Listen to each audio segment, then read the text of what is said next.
Welcome to the conclusion of the Ohio Winter League Series 7 at Findley State Park in Wellington, Ohio.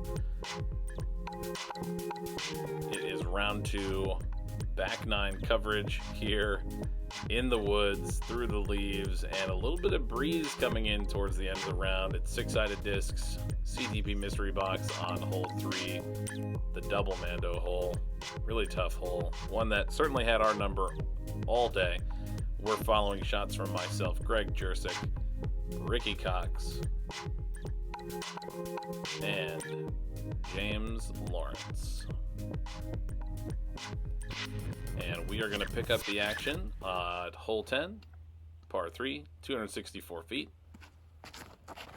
And James has got a line drive skipping off the ground. And that was an ace run, unlike any we had all day. We couldn't quite see it, but boy, was it close. I'm going to be up next here. And I tried to throw a different shot than the first round with my VIP Air Giant, and that went pretty poorly, and I'm going to have a tough look to try and get back out to the green. Ricky's going to try and make the correction from the first round with his kind of flex forehand, and that is perfect.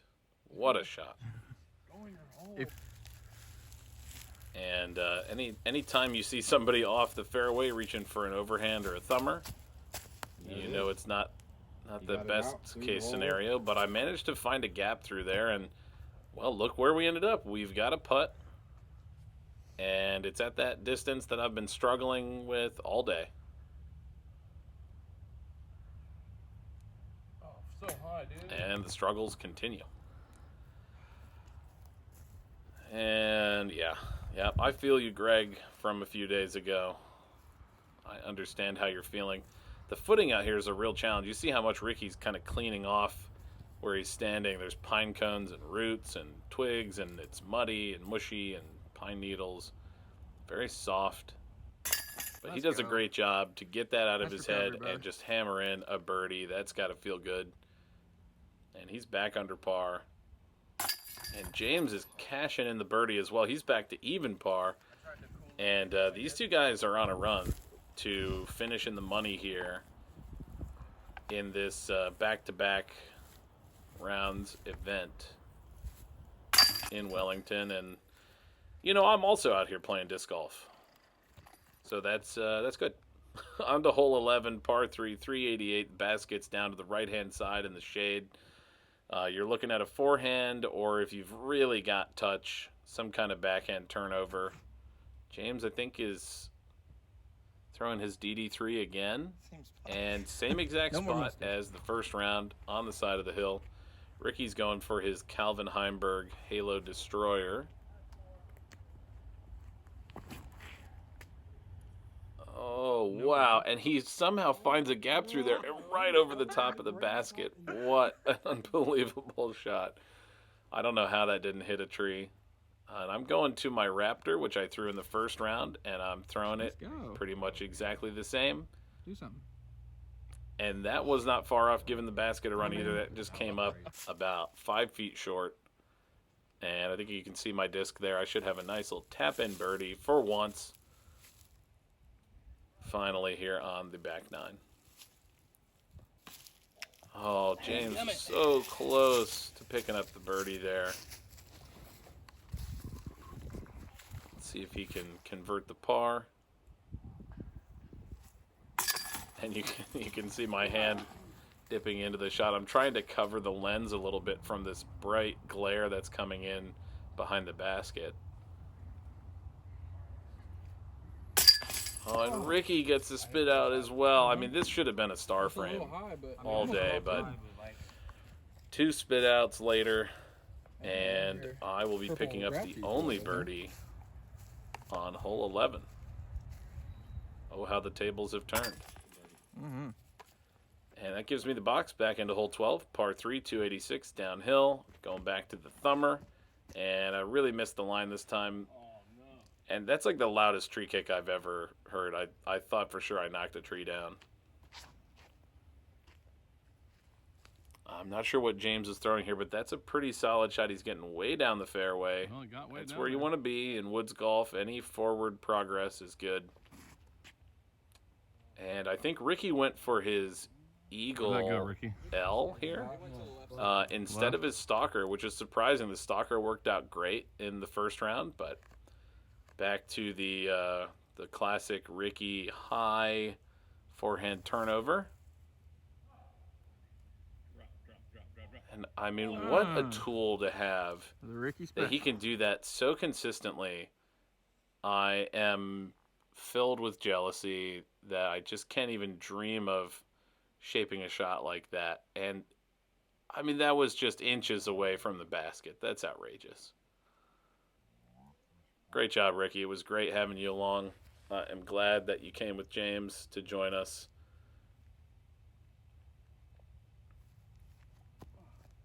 And I'm just trying to jump putt it somewhere near the basket. But if you watched the front nine of round 2, you know that I put that in the exact spot where I've been enjoying missing putts all day. Oh, James, just a little early. He deserved a birdie on that. It was a great drive. And I also managed to put myself between 2 trees, it looks like. And when confidence is low, so are the putts. And that'll be a tap-in bogey.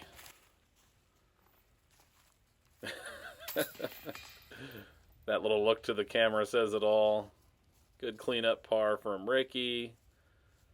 And let's see if James can do the same.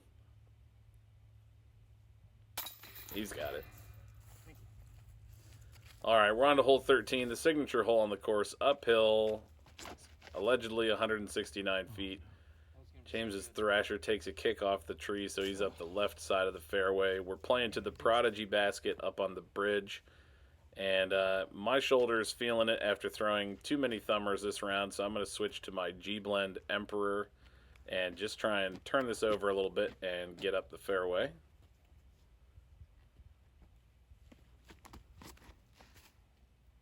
And that'll work. I think it's going to die down somewhere in that little creek bed that runs right through this fairway.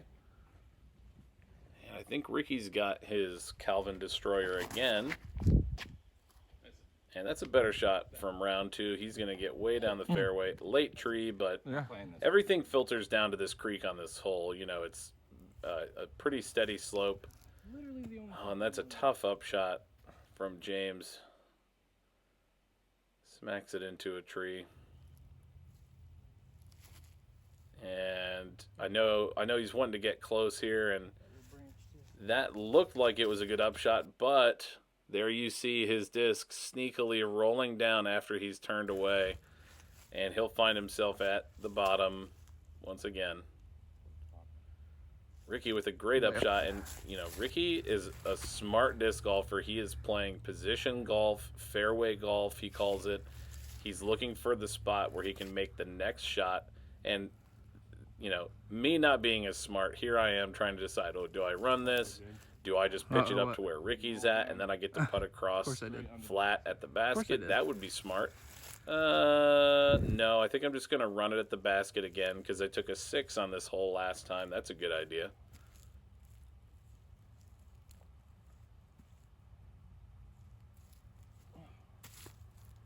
And we miss it completely. And we get to go do it again on the other side. So Ricky, by contrast, now has this much less stressful look. He bangs it in, no fuss par, and I've got to do this, whatever this is. Making some old man noises, trying to reach my disc there. And try and clean up what would be my par.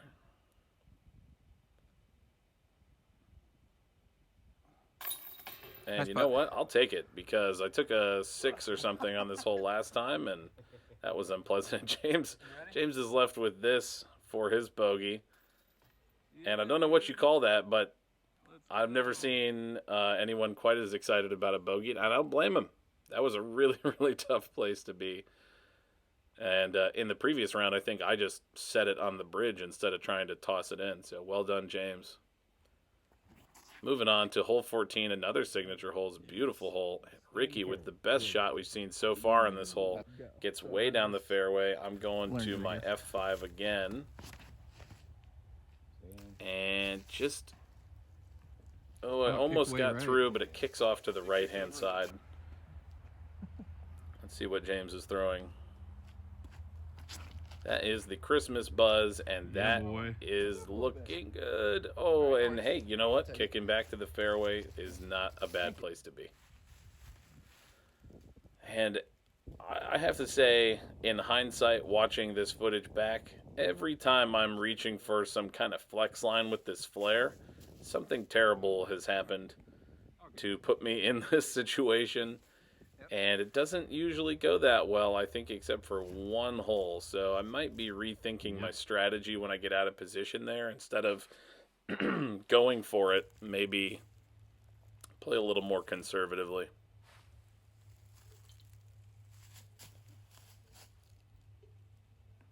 Ricky with almost a perfect upshot there.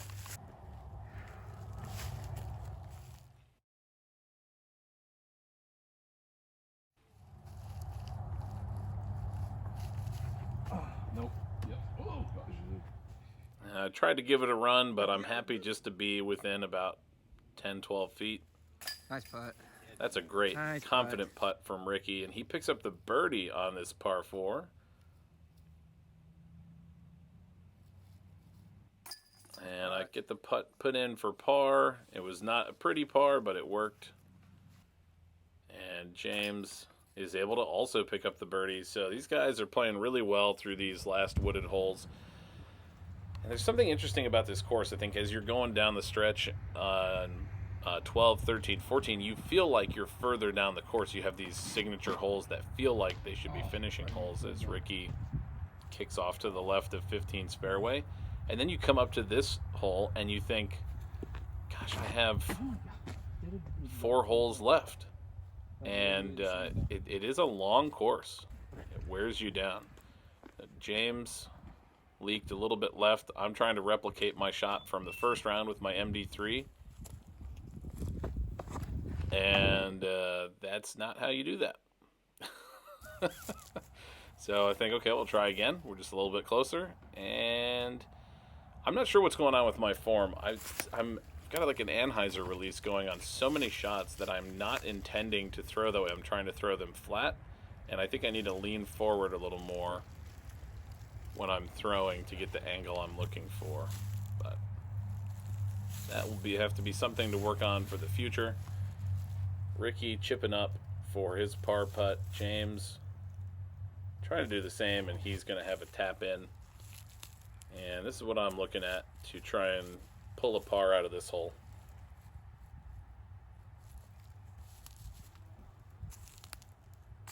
Come on. Oh, boy. And I think the look back to the camera says it all afterwards. It's in, and it's out. And come on. That guy's ready to be done playing disc golf today. And I was. Ricky and James stuck around to play another round, I think, after this. And I said, no thanks, I'm going home. I'm going to get a Popeye's chicken sandwich and get warm somewhere far, far away from this course.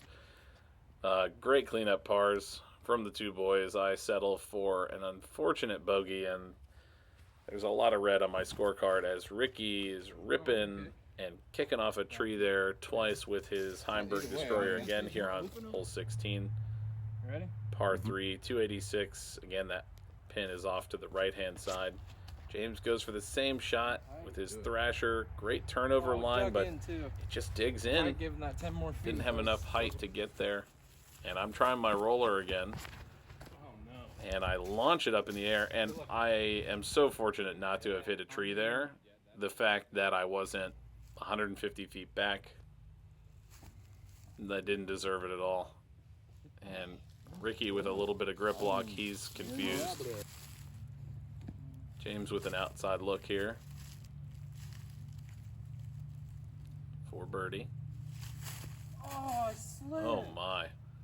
And he's looking back at what I think yeah. This ground is just so squishy. And he slipped with his plant foot there and just couldn't maintain footing. So, since my forehand upshots have been working so well, that was sarcastic, I throw another one and it doesn't work either. So at least I'm not learning from my mistakes throughout this round. And that putt was halfway decent. It was a little bit right, but it had the right height. Let's see if Ricky can get one here. Ooh, that was a really, really great effort.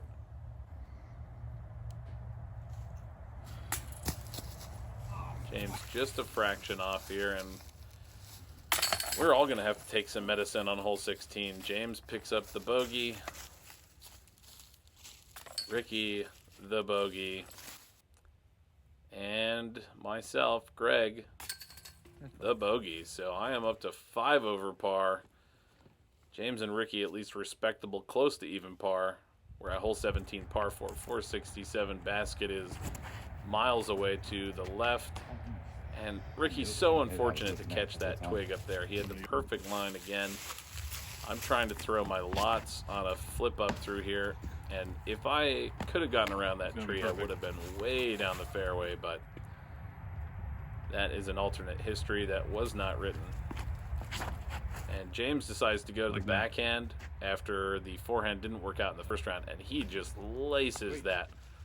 And that is obviously the line on this hole. You got to just throw a long, sweeping hyzer through there. And there's another flex streamline flare that did not work out. And, you know, with 2 holes to go, I'm feeling tired. And I just don't know what to throw. I'm trying to think, what disc have I thrown well today? Well, this Raptor has worked the 2 times I threw it. And I slipped when I threw that, but it worked out perfectly. I mean, and at least I'm going to get down there close to the basket, so I'll take it. Let's see what Ricky's going for. Yeah, Ricky. When he has his release right, it is so clean and such a quick snap, and he gets so much distance out of maybe 2 feet of movement from his arm. It's so impressive. And Ricky, I know you like to watch our videos, so great job, dude. It was super fun playing with you. James is throwing his Rico up there, and that is going to be a tap-in birdie for James on hole 17, which is one of the toughest holes on the course. That's super impressive. And I'm losing track of how many shots I've thrown. I think that's going to be a bogey for me on hole 17. Let's see if Ricky can get this in.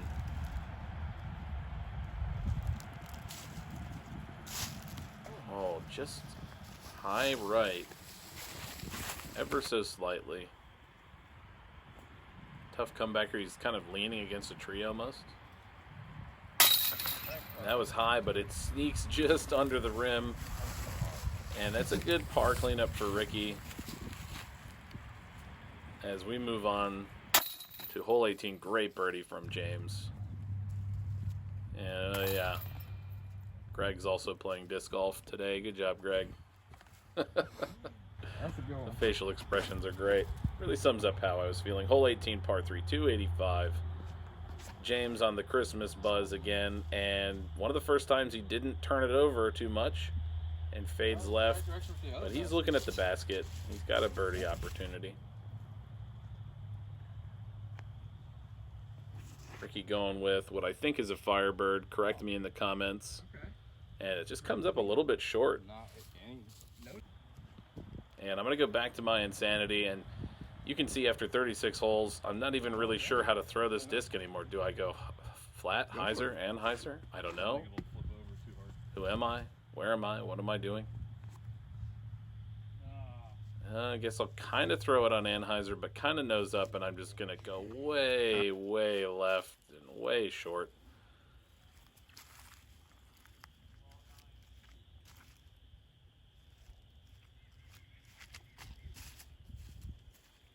And, you know, at this point, I know I'm nowhere near finishing in the money today. I'm just trying to not throw away too many more strokes for the points total at the end of the season. Some of my best events were earlier in the season. Oh, almost there. That was really, really close from Ricky there. Great effort. James just a little bit high with his birdie look. James cleans up his par. Ricky's marking his disc with a stick, looks like, or some bark, which is great. I didn't see that before. And I'm going to clean up what was not a particularly enjoyable second round for me, but at least damage limitation. I want to say great job to James and Ricky. Ricky finished second in our division, James in third. Ricky took home 2 CTPs as well. It was great playing with them. Thank you all so much for watching the Ohio Winter League Series 7 at Findley State Park in Wellington, Ohio. We had a great time playing and a great time putting the video together. Make sure you like and subscribe to our channel for more videos like this, and check out our online store for all kinds of great discs, mystery boxes, and more. We look forward to seeing you in the next video.